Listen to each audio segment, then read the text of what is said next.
Time for Snowball to read The Falmer, a Study. The Falmer, a Study by Ursa Earthrax.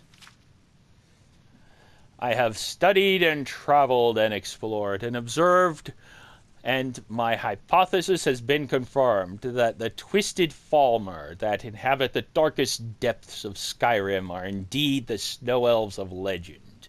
No one really knows when the story of the snow elves began, but the ancient work Fall of the Snow Prince, which is an account of the Battle of the Mostring as transcribed by Lorkheim, chronicler to the chieftain Ingildar, white-eyed, gives a rather vivid account of its ending. According to this eyewitness account, the great Falmer leader, known only as the Snow Prince, died in glorious battle and was buried with honor by his Nord slayers. The remaining snow elves were scattered or slain and were never heard from again, or so many thought. But where the story of the ancient snow elves ends, that of the current-day Falmer begins. For when the snow elf host was shattered on the fateful day, it did not simply disperse, it descended. It did not simply disperse, it descended into the earth deep underground. For the Falmer sought sanctuary in the most unlikely of places, Blackreach, far beneath the surface of Skyrim, in the legendary realm of the Dwemer themselves. Yes, Blackreach exists. Snowball's been there.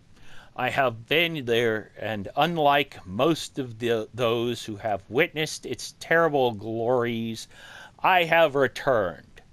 Snowball returned too. And I know the truth about the Falmer. After their defeat by the Nords, the dwarves of old agreed to protect the Falmer, but at a terrible price.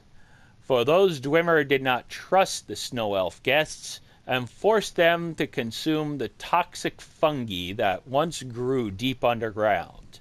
As a result, the snow elves were rendered blind. Soon the majestic snow elves were rendered powerless. They became the dwarves' servants, and then their slaves. But the Dwemer's treachery was so deep, so complete, that they made the fungi an essential part of the Falmer's diet. This guaranteed the weakness of not only their current Falmer thralls, but their offspring as well. The snow elves, for time eternal, would be blind. But as is always the story with slaves and their masters, the Falmer eventually rebelled. Generations after they first sought solace among the dwarves and experienced bitter betrayal, the Falmer rose up against their oppressors. They overthrew the dwarves and fled even further down into Blackreach's deepest, most hidden reaches. For decade upon decade, the two sides waged a bitter conflict, a full-fledged and bloody war of the crag that raged deep below Skyrim's surface, completely unbeknownst to the Nords above, a war whose battles and heroes must forever remain lost to our knowledge, until one day the war ended. For on that day the Falmer went to meet their Dwemer foes in battle, only to find the entire race had vanished.